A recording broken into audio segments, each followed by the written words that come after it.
אורז. סמל לפוריות, שגשוג ואושר במרבית התרבויות.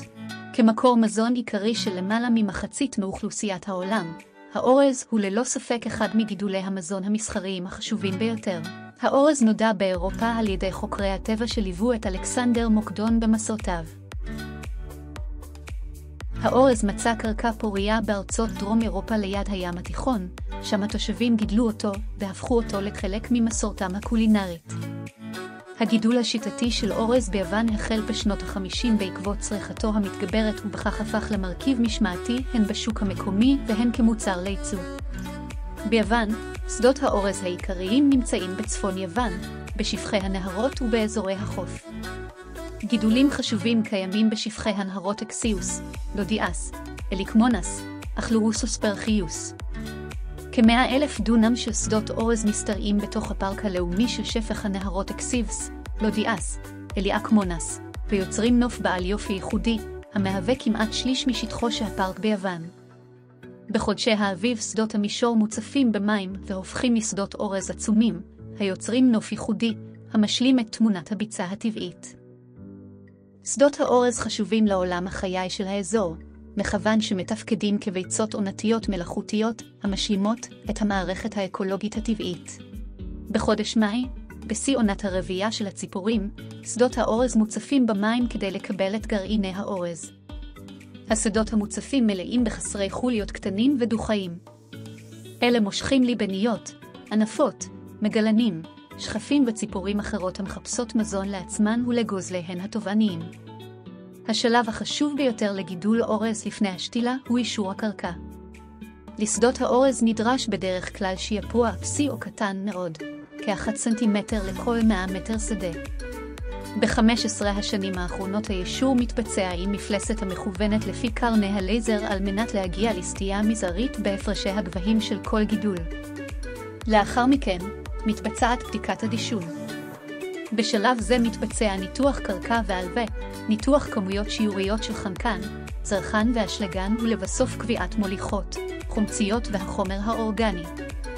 לאחר הדישון, השדה מוצף במים והזרעים מתפזרים במים באמצעות מפזר דשן.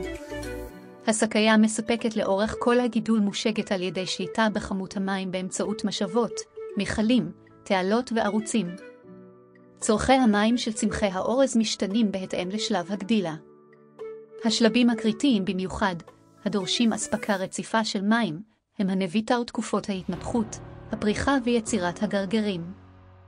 כ3 חודשים לאחר השתילה מגיעים הצמחים לצמיחתם המלאה, הגרגרים מתחילים להבשיל והמים מתפנים מהשדות. כשהשדות מתייבשים, הגרגירים מבשילים עוד יותר והקטיף מתחיל. ביוון, החקלאים משתמשים בקומביינים כדי לקצור ולסלק את התבואה מגבעולי האורז. בגידול אורז אירופאי מיושמת חקלאות מדויקת על ידי יצרנים רבים. מערכות מידע גיאוגרפיות תוספות, מנהלות ומעבדות נתונים עבור מיקומים גיאוגרפיים מסוימים בעזרת תוכנה, ומספקות לכל יצרן אפשרויות לניטור הגידולים. לאחר מכן, מערכות יישום משתנות מיושמות על מכונות חקלאיות ולמערכות אלה היכולת לשנות את כמות או סוג היישום של תשומות, מים, זרעים, חומרי הדברה, בהתאם לצרכים של כל חלק בשדה בו הן מופעלות. כל שלבי העיבוד של האורז האירופאי ביוון מתבצעים באמצעים מכניים, מייבשים, מנקי חומרי גלם, קווי עיבוד הידרוטרמיים, מכונות קילוף, הלבנה ומיון לפי גדול וצבע.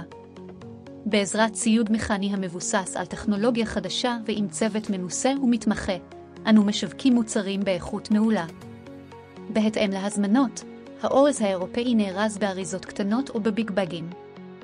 חלק מהאורז משווק ביוון והשאר נועד ליוצא לשווקי המזרח התיכון, הבלקן ומדינות אירופה. על גבי האריזות מצוינת ארץ המקור וכעת נעשים מאמצים לחזק את אמון הצרכנים באמצעות תיוג וציון שם היצרן ומיקום חלקת האדמה ממנה הגיע המוצר. האורז האירופאי נמצא בבסיס הפירמידה התזונתית של הדיאטה הים תיכונית ומומלץ לצרוך אורז חום לא מעובד. האורז האירופאי הוא מוצר בטוח, שכן שיטות הייצור מבוססות על עקרונות ידידותיים לסביבה, ששואפות להפחית סיכונים.